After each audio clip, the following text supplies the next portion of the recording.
So y'all, it's your boy eBay Fight Predictions, and I will be covering the last UFC fight night of the year, UFC Vegas 17, Thompson versus Neal. This is an awesome card. Yeah, we lost some fights, but man, like they got some killers on this card. Former champs, former title contenders. Like a great card. A lot of really good prospects to look at. And yeah, let's get to it, man. Rick Glenn versus Carlton Minus. Rick comes in 21-6-1. Fights out of Milwaukee, Wisconsin, age 31, height 6 foot, and reach is 70.5. Carlton is at 10-2. Fights out of Alaska, age 27, height of 5'10, and reach 74. Which interesting is Rick has the height advantage, but Carlton has the reach advantage by 4. Rick is coming off a win over Dennis Bermudez, and he's coming off a decision loss to Kevin Aguilera. Carlton's most recent one was against Skeen Elias, and his most recent loss was to Matthew Sellensberger. Man, what's interesting about this fight is I think Rick Glenn is really good, or I think he's decent, man. You know, he beat Gavin Tucker. He had one of those. I was really surprised by that performance. But Carlton Minus is not good at all. Like, I'm sorry. Like, I know I did pick him on my, I think it was Frankie Edgar, Pedro Munoz. And I'm going to give a shout out to one of the homies, one of the OGs at the game, Fight Game Pro. I was watching one of his videos on the card, I think like Saturday night. Or not Saturday, Saturday morning. And I watched it, and I forgot what he said about Carlton Minus. But, like, he just opened the door to how trash he is.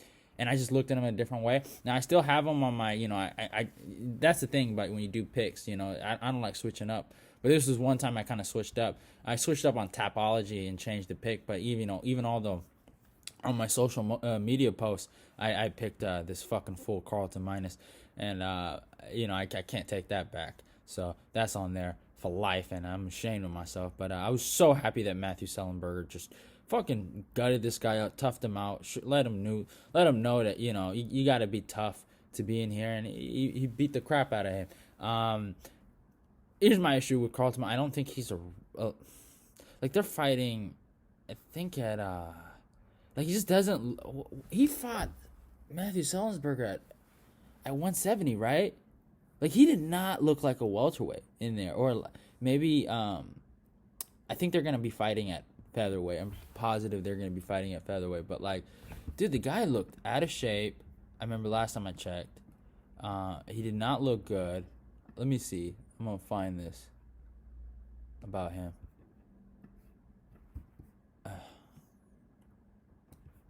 Tail to tape. Yeah, he was fighting at welterweight, and it was just like he's not a real welterweight. And I noticed it, and I was like, man, he looks like he has a little bit of flab he can take out. He was saying stupid shit in the corner, like, man, I like the way this guy hits me in the like. What are you talking about, dude? He was just. Man, like it was so beta male. Rick Glenn's a grinder. He's a workhorse. He's he cares about his career. I don't think Carlton cares about his career. I think Glenn is gonna put it on this kid. Glenn by decision. Hey man, he might finish the fool, but I don't want to talk. But let's talk about a real fight. Jimmy Flick versus Cody Durden. I talked about this I think 2 weeks ago or something like that. Jimmy's 15-5. Fights at Oklahoma, age 30. Height 5'6" and a reach 70.5. Cody's 11-2-1. Fights out of Georgia. Age 29. Height 5'7" and reach 67. Jimmy Flick's most recent one was against Nate Smith, and his most recent loss was against Ray Rodriguez. Cody Durden's most recent one was against John Sweeney, and his most recent loss was to Ryan Hollis. Cody Durden is, a legitimate guy. Like I don't want to go and like go against this cat, but like man, like. He looked really good against Chris Gutierrez. Chris Gutierrez is a good striker. I think he had a finish by leg kicks this year. I think he was the first one for the pandemic year that they were saying. I remember that was a little like stat they gave him. But he dominated him I wouldn't say it was dominant. He just had his back the whole, and I guess that is something, right? And that is a dominant position for the whole round. So they gave him 10-8. And then he proceeded to lose the next two, and they ended up scoring it a draw. Chris Gutierrez is a striker. Jimmy Flick is, he's different, man. Like, I've seen a lot of grapplers, in my time. And, there are some guys that are really good and really super technical, like Cody Durden. And then there's guys like Jimmy Flick that are just animals in there and explosive and also really good technically and just are aggressive and put it on you and have that mean streak, right? Jimmy Flick has that mean streak.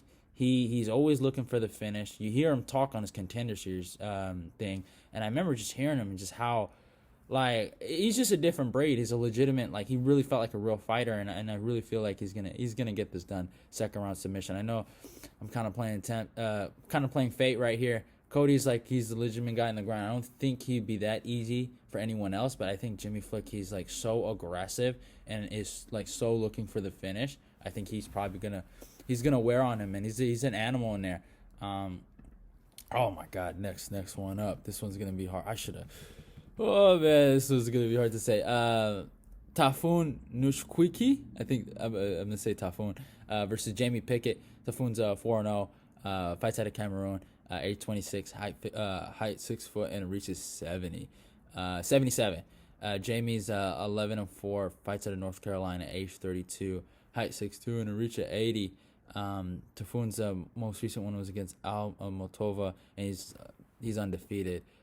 Jamie's most recent one was against Javan Pettis, and his most recent loss was to Panil Saroni, or not Saroni, Saron. I'm sorry, man. But this Tafun kid he's a monster, man. He is a little tank. I wasn't too sure about him. Then I seen he has a win over William Knight. William Knight looked great in his last fight against Kamor. So that does tell me something about this Tafun kid. But here's the thing. I was looking through tape. It's a lot of knockouts, and I think he has a kickboxing background, so that's what's good about him. He's a swole guy. I think he's actually from America. I don't think he's actually was born at Cameroon, but he could be fighting. I don't know. But Jamie is like, he's another one of those guys that he's gonna be, is fighting this tall, long, and rangy. And the thing about Tafun is, like, he's a confident guy. I was watching his little post-fight thing, and he was talking his mess. He's talking that trash, right? But I just don't know. I haven't seen where the wrestling played a part in this, and I'm gonna be going out on a limb. And 4-0, I just don't know, man. I'm gonna be playing fate. I want to know if this guy's the real deal. And I don't think he is the real deal, so I'm going to be going Jamie Pickett. I was looking through Jamie Pickett's kind of his fights. He's a really good pull counter when he, pulled back and then throw to the right. He has a really good one of those. He's really offensive. He has some defensive holes I see, where he's like lunging and just throwing nothing but offense and kind of. But like it works for him, man. He poses his will on guys and they can't really do anything about him. But one thing I noticed he does go for takedowns. And he has like some finishes by ground and pound, and I think that's where this fight's gonna end. So I'm going third round TKO. I think Jamie's gonna be a little scary with Tafun, and Tafun's like he's a little freak, man, a little tank, man. Like I swear to God, he's like so. It's like he's heavy set, man. He's so heavy set. So I think Jamie's gonna have a little bit of problems with him in the first two, but I think he gets him out of there in third via ground and pound, takes him down, lets him know this is an MMA fight. And gives him his first loss, and I think that's gonna be interesting. Next fight, Dhiego Rodriguez versus Rahim Zahabi. I think Zahabi. Yeah, Rahim. I had to think about Zahabi for a second. I was like, I know he's related to him. So it's Rahim Zahabi. Yeah, Zahabi. But what's it called? Dhiego comes in 7-1. Fights at a 6-0 City, age 24, height 5'9", and reaches 69.5. Rahim is 72, fights out of Montreal, Quebec, Canada, age 33, height 5'8", and reaches 68. So Dhiego has the reach advantage, and he has the height advantage by one. Draco's most recent one was against Mano Martinez, and his most recent loss was to Tony Gravely. Rahim's most recent one was against Vince Morales, and his most recent loss was to Ricardo Ramos. This is a good fight. This is one of these situations where you have a Contender Series guy going up against I wouldn't call him a UFC vet, but he got he never had a Contender Series. He got signed up pretty quick, I remember. and he's had a rough road. He got knocked out bad. I remember like via spinning back elbow, some shit. He got knocked out bad. He has 2 losses, but he's older. He is a lot older than Rodriguez. So, and Rodriguez looked good. He had a quick finish on his Contender Series fight via triangle. I think Ramin's he's on a 2-fight losing streak, but I think he's well versed in the grappling. I think he has decent striking. I do trust Zahabi's coaching. That is his brother. I think, right, or something like that. And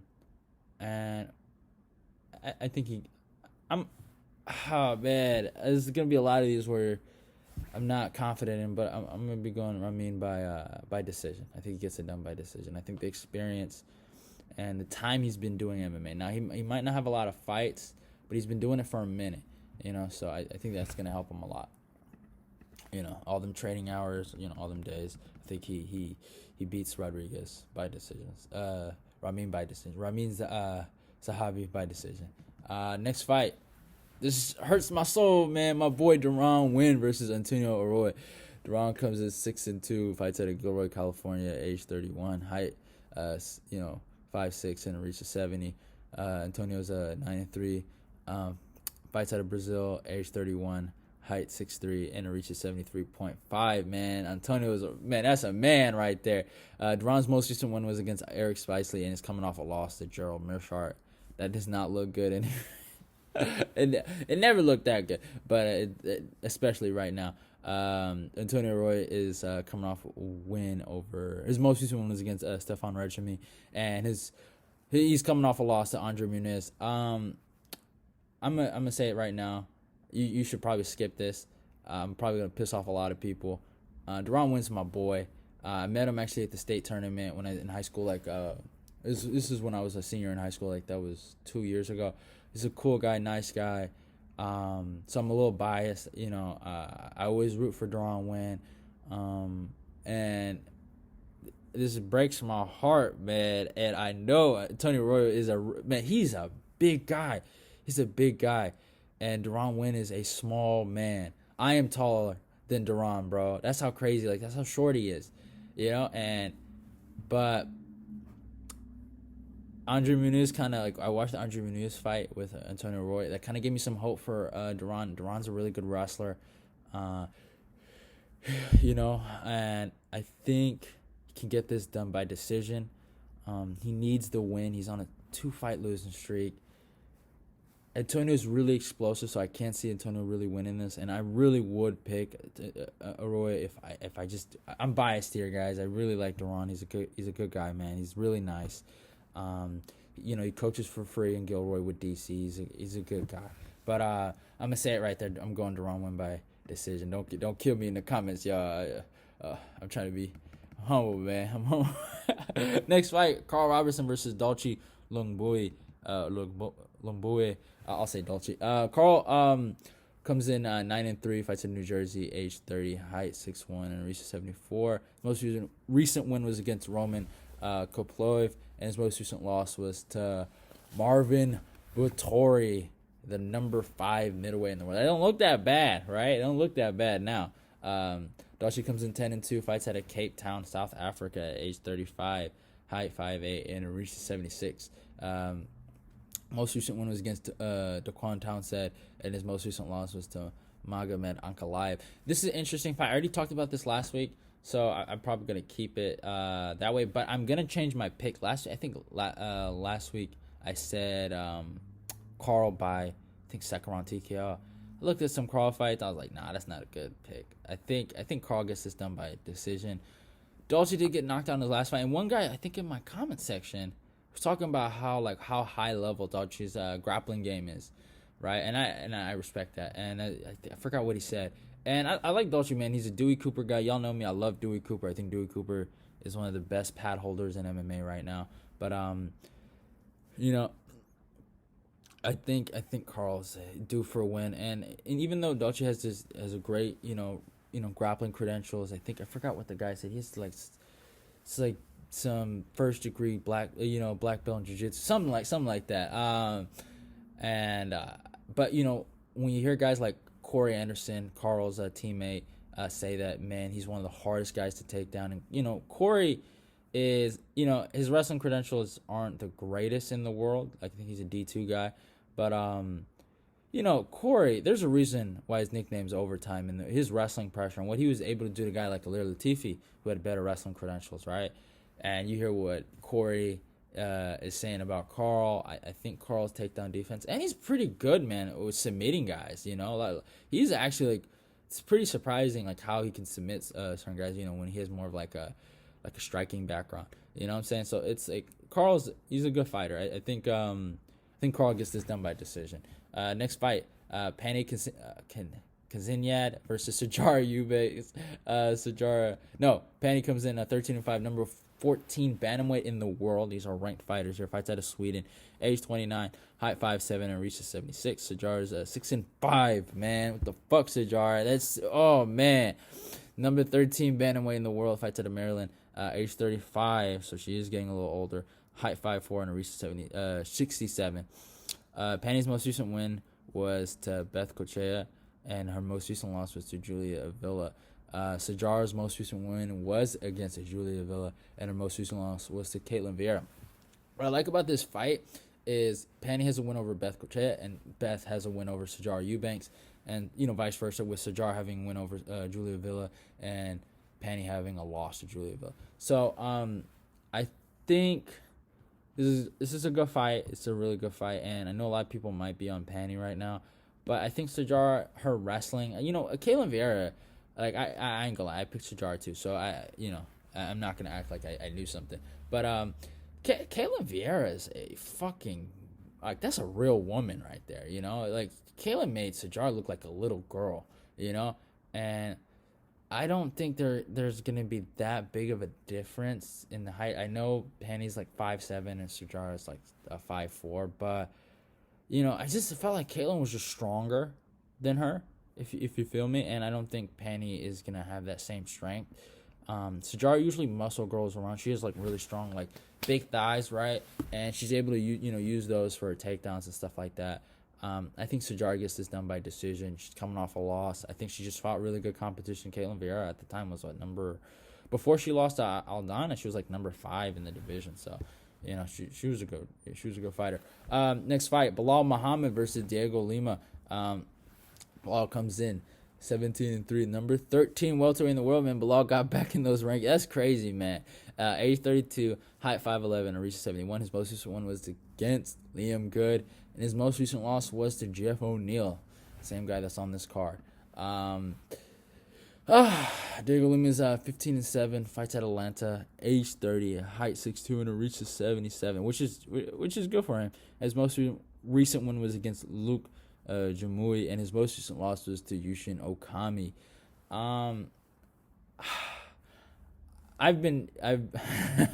Belal Muhammad has surprised me. I thought he was done after Geoff O'Neal, but I picked him against Takashi Sato, but I ain't gonna lie, I did pick Liam Good to beat him. He impressed me in that fight. The first 2 rounds, I was really impressed. He's gotten really better since the Vicente loss and since the Geoff O'Neal loss, where he just, those were 2 fights where he fought high level guys, or high level power punchers, right? Where he got knocked down or he got knocked out. Vicente Luque, he got knocked out, right? And I thought Liam Good had the power to really knock him out, but in those first 2 rounds, he really showed me his takedowns and his ability to control distance and stuff like that, and distance management. It looked really good. I'm not gonna lie. Belal Muhammad is done really good, but Dhiego Lima he's a killer in his own right.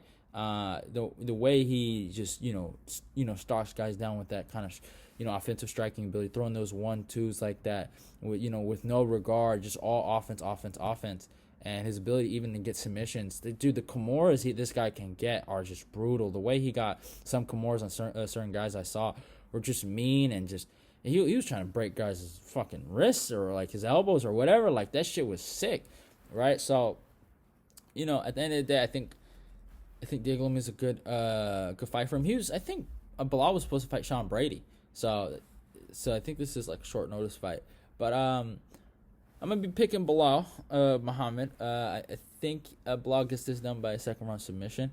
I just, there's certain things in Dhiego Lima's game that I saw I wasn't a big fan of. Losing to, even though Yushin Okami is a legend, losing to him, I don't know about that. And I think Belal is just, he's really improving. As much as like, I think he's retarded for saying like, oh, the easiest guy in the division is Colby Covington and I can beat that guy.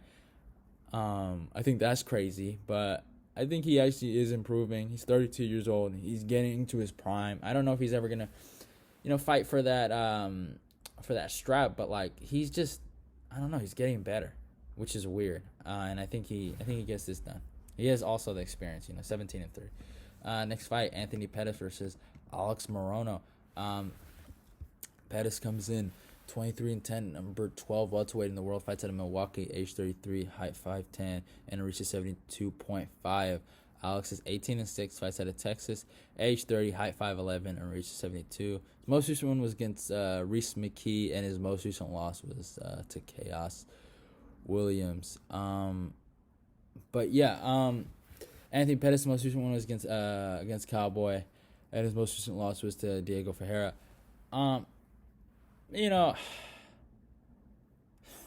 This is interesting. This is going to be interesting.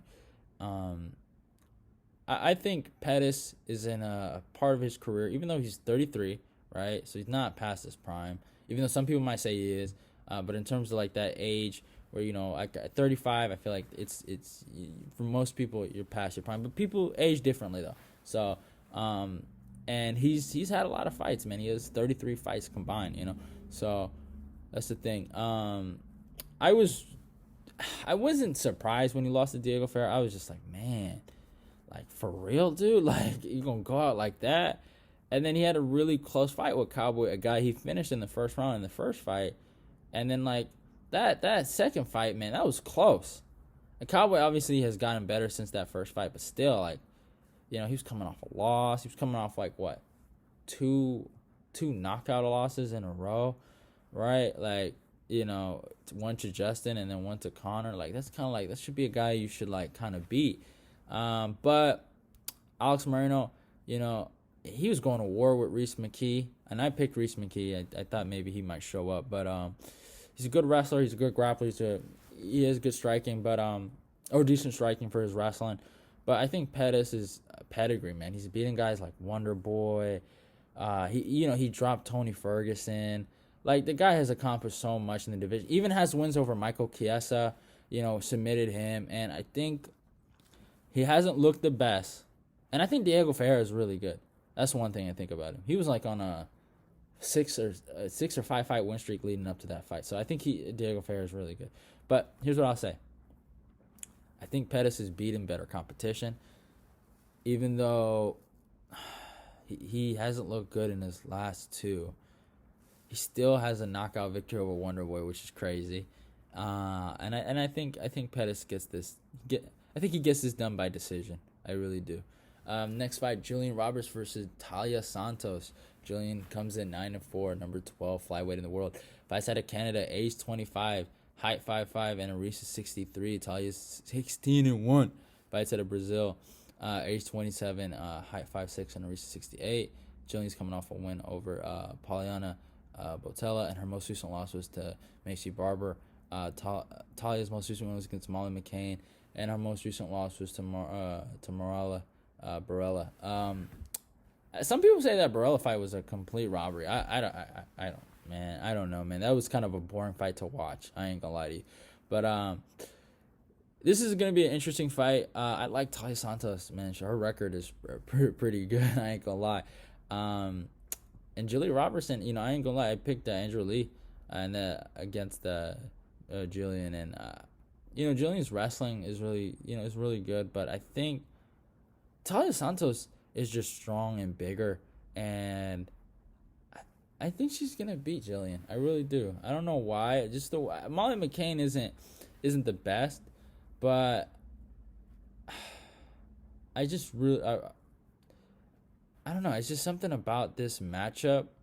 Like, Taila has that reach advantage, and I just feel like Gillian, all these like late notice opponents just doesn't like it doesn't feel right. Well, it's only one. I ain't gonna lie, but what's it called? Dean Thomas. I like her coach, Dean Thomas, a lot. I think he's one of the best guys in the game. She trains at American Top Team, right? But I think Taila Santos gets this by decision. It's just a weird like little feeling I'm getting with these girl fights where it's like, the favorite and the ranked fighter just isn't as good as you think they are, and it is what it is. Next fight, Marcin Tybura versus Greg Hardy, heavyweight time. Tybura comes in 20-6. It's crazy. He's not even ranked. Like, that's what's insane. I just peeped that. But at Tapology, I have him as the number 12 heavyweight in the world. But in the UFC rankings, he's not ranked. Fights out of Poland, age 35, height 6'3", and a reach of 78. Greg is 7-2. Fights out of Florida, age 32, height 6 foot. And a reach of, is it 6'5"? Is he really 6'5"? Swear to God. Is Greg Hardy that tall? He can't be that tall. Let me check. Dude, he really is 6'5". That's wild, man. That's really wild. I thought, dude, man, the TV doesn't, man, the TV is really deceptive. But reached 80.5. Most recent win was against Marcin, Maurice Green. Man, Maurice Green looked disgraceful in that fight, didn't he? I'm sorry for bringing that up, but yeah. His most recent loss was to Alexander Volkov. Tybura is his most recent one was against Ben Rothwell, and his most recent loss was against Augusto Sakai, which is not the greatest thing in the world. This is the thing about Greg Hardy. Number one thing we've always wondered, how will Greg Hardy do against a grappler, right? That's what Tybura is. He's a grappler, and we haven't really got to see we saw him fight Juan Adams. We see where Juan Adams is right now. I don't think Juan Adams was that good of a wrestler anyway. I thought he was, but just, I don't know. I don't know what happened to that guy. I think he just forgot his brain. But, here's the thing. I think Greg Hardy is a legitimate athlete that is taking this seriously. He's not no fucking Nate Robinson, okay? Ain't no Nate Robinson right here. But he's a guy that's getting better. He's a good jab. He's had guys like Rashad Evans, Dean Thomas take a liking to him, and really, I've been really impressed with his game. He's just been developing at a really high rate. And this is I think, Volkov was, a short notice fight, and he has balls to take that fight, and he didn't look bad against Volkov. But Volkov's a decision guy. Like, that's who he is. I think guys that said Volkov was going to knock him out, I think that was it's a stretch, right? But, and he's had some weird performance against, like, Ben Sassoli, right? And I forgot the other guy name. He kneed in the face. But I think since all that stuff, he's been getting better. Like, I can't even be mad at him for, like, I know he has his past and stuff like that, but the guy is, like, he's good, man. And even if you look at his frame, I know he has a little bit of fat on the belly, but that's not, like, bad fat. That's just, like, a little bit of, like, he enjoys a few meals after practice, right? That's what it is. But you see his frame. That's a real fucking heavyweight, man. He looks like a real fucking man in there. And Tybura, he's a good fighter. He's been in, he's been in the top 15. He's been in the top 10. He's fought guys like Verdum on a fight night main event. Fought Derek Lewis in a great back and forth fight, but ended up getting finished. So I think Greg Hardy's going to take this by decision. And yeah, next fight, Michel Pereira versus Khaos Williams. This is a great fight. Pereira comes in 24-11, fights out of Brazil. Age 27, height 6'1", and a reach is 73. Khaos is 11-1, age 26. Height 6 foot, and a reach is 77. Pereira's coming off a win over Lima and Madev. Khaos is coming off a knockout win over Abdul Razak Hassan, and he has a loss back in the day. And Pereira's the Dhiego Sanchez loss was embarrassing, and his real loss is to Tristan Connolly or whatever. But this is a great fight. This is a great fight. But dude, Khaos Williams has looked, amazing lately. Like I was shocked. I'm not gonna lie, I picked Abdul Razak Hassan, and the way he threw that punch through the guard, like he had his hands up. Like it was right, it was in this area, right? So you see where my nose is at, right? It was right through the guard. Well, he hit the chin. But like, you saw like that line of the guard. That's kind of hard to do. If you watch boxing and stuff like that, obviously they have gloves, right? And this is MMA, right? So the guard game in MMA it's a little different. It's more about like head movement, and parries where you just like, slapping the punches away. But using a guard isn't a bad thing in MMA. Some guys still do it to this day. But the power he has, and I'm a big boxing guy, right? And I don't know if you guys want me to cover boxing, but I like watching boxing, right? I'm not gonna lie. But Tony Harrison, a really, really good boxer in his own right. I know he's coming off a loss to Jamel Charlo, but he had some pictures with Khaos Williams, and he just said nothing but great things about this kid. And when I saw his Alex Morono knockout, I saw a wild kind of like a coon, bro, like a wild coon, like a wild coon out the street, man. And he was raw, and it was a different level of violence. But what I saw against Abdul Razak Hassan, a guy that's beaten Nico Price, and just to get compliments from a legitimate, elite level pro boxer like Tony Harrison, you got to be kind of impressed. But also on the other hand, Pereira it looked amazing against Salim. The most beautiful karma, instant karma performance. The man got slapped at at the fucking face-offs, and he slaps him. He bitched him out, and that performance was so crazy. He got the man released. That's what's crazy, and it is what it is. Pereira's, he's a legitimate guy. He's a fucking freak. This is the thing. It's like this should be more of a pick'em than anything, because both guys are, Pereira's had his losses, but they're still unproven prospects at the end of the day. But Pereira's really wild. He does a lot of crazy shit, and he's, the crazy thing is, like, he seems like he's reserving now. He's waiting for his moment. He's using his jab, right? He looked really good, but I think Khaos Williams is. I'm on the hype, man. I think he's on a different level. But Pereira can win this fight, man. He could catch him with something crazy, man. Pereira's caught a lot of good guys, man. I forgot who's the guy he caught with the knee.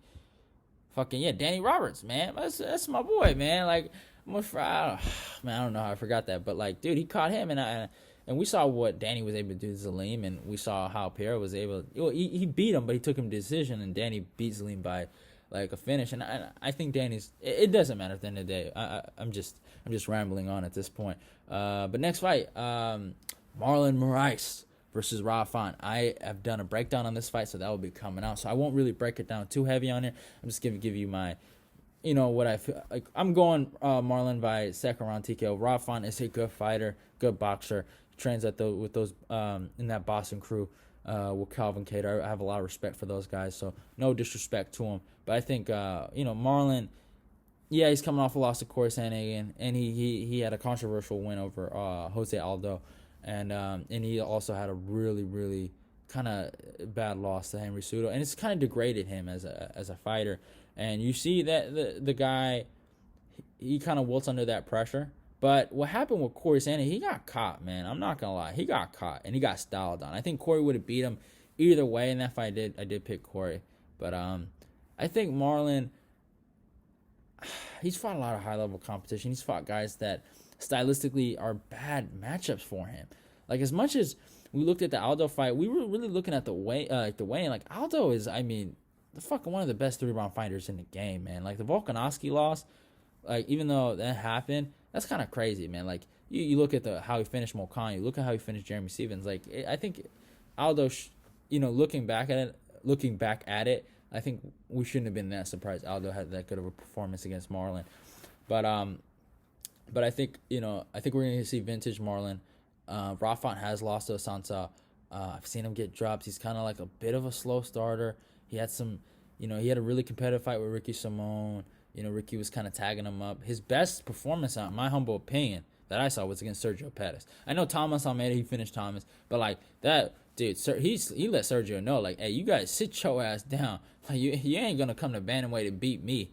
Fucking lost his, and Sergio was like number 3 at flyweight or some shit like that. So, like, that was pretty good to see. But yeah, I'm gonna be going Marlon via second round TKO. Next fight, Marlon Vera, Chito, going to against José Aldo. I've done a breakdown on this. A lot of breakdowns on this card.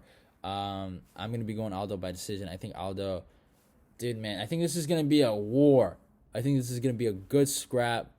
But I watched the Song Yadong fight again against Marlon Vera, and I ain't going to lie, I don't think it's that much of a robbery than I thought the first time. I don't know why I thought that the first time. Who was saying? I think Brandon Phillip. He talked about it. And, like, I still think Cheeto won, and Phillip made a great point. In the second round, there was a really crazy, like, I wouldn't call it a brawl. Like, they were in the pocket, him and Song, and I kind of gave that moment to Cheeto. So, that's kind of hard to do. I don't even think that's fair. But I'm just being honest as a fan. I kind of gave that whole round to Cheeto. But, Phillip was, like, saying on Twitter, he was like, well, I don't think that, like, that wins you the whole round. So I kind of get it why Song got the fight. It's not that bad of a, like, it's not a robbery. I don't think it's that bad of a robbery. But and Cheeto he's coming off that impressive victory over Sean O'Malley. Kind of ended that hype train. Let motherfuckers know the Cheeto show. But Cheeto, this is like, I know Aldo. People are saying Aldo's old, and I get he's had a lot of fights. He has a lot of miles, but Aldo's tough, man. Those, in 3-round fights, he's not no fucking sucker, man. Look at what he did to Mokaina. I've said it before, against Jeremy Stevens, man. Like, the guys he's lost to, Peter Yan, fucking Volkanovski, Max Holloway, Conor McGregor, like, these are high level competition. And nothing against Marlon Vera. I think he's a good fighter. I think he's a good workhorse. He works hard. I think he's gonna push Aldo. I think it's gonna be a war, but I think Aldo gets this done by decision. Next fight, Stephen Thompson, Wonderboy versus Geoff O'Neal. I've also done another breakdown of this, so I won't go too heavy on it here. I am going Thompson by decision. I haven't been that sold on Geoff Neal. I'm looking at the Nico performance. That kind of raises my eyes. Like, man, like, Nico almost beat that guy. He's had some great performances, but like his best win is against Mike Perry. I get he finished Mike Perry, and no one really, no one does that to Mike, right? But like, that's the GOAT. Like, that's what makes him great. Like, that's what makes him a dark horse. Like, come on now. Like, I think Thompson has fought high level competition. The only thing that worries me about Thompson is, you look at the Pettis fight, man. He'll be winning the whole fight, and then he'll get caught with something because he has his hands to his fucking waist, right? So that's the scary thing about it. But I think Thompson, what he was able to do against Vicente Luque, oh my God, what a performance! What a beating on Vicente Luque. And obviously, I don't like MMA math, but if you have Vicente Luque and Geoff Neal, I'm telling you right now, Vicente would break Neal. But I don't want to put MMA math in the fucking air right now, because it's a fight at the end of the day. And I think Geoff, he can catch Wonderboy. That's what makes this an interesting fight. This is what makes it pick him. But I think Wonderboy's experience, he's fought a lot of high level competition, and I think he gets this done by decision. But yeah, hope you guys enjoyed the video. Go follow my Twitter, my Instagram. Like, the links will be in the description. Like, comment, and subscribe. What else? I'll click the notification button. If you're not getting my notifications, go click that. I love y'all, man. I appreciate it, man. This has been a crazy ride. I just want to say thank you to everybody, man. I started this channel this year, like, pre-Rona, but I wasn't doing it seriously. I was coming off of high school, right? And I didn't have nothing to do. I work sometimes, and I'm doing this. It's kind of like been really fun for me. We started at 30 fucking subscribers. 30 other subscribers were my friends, and then, from 30 to 288, I'm so happy that you guys supported me and stuff like that. So I'm so thankful for that. This is probably the last video I'm going to be making. No, that's not. I got another video for this year, and then I probably might be doing like the breaking news videos. I'll do that if there is any crazy news. that I'm really interested to talk about. But yeah, man, this, and I got another video coming up, and I got the 3 other breakdowns coming up for this week. But yeah, man, I just want to say thank you to everybody. Thank you to all my subscribers for the support. Hope you guys have, I know 2020 hasn't been the best year, but hope you guys keep trucking. Hope you guys keep working. And yeah, love y'all and goodbye.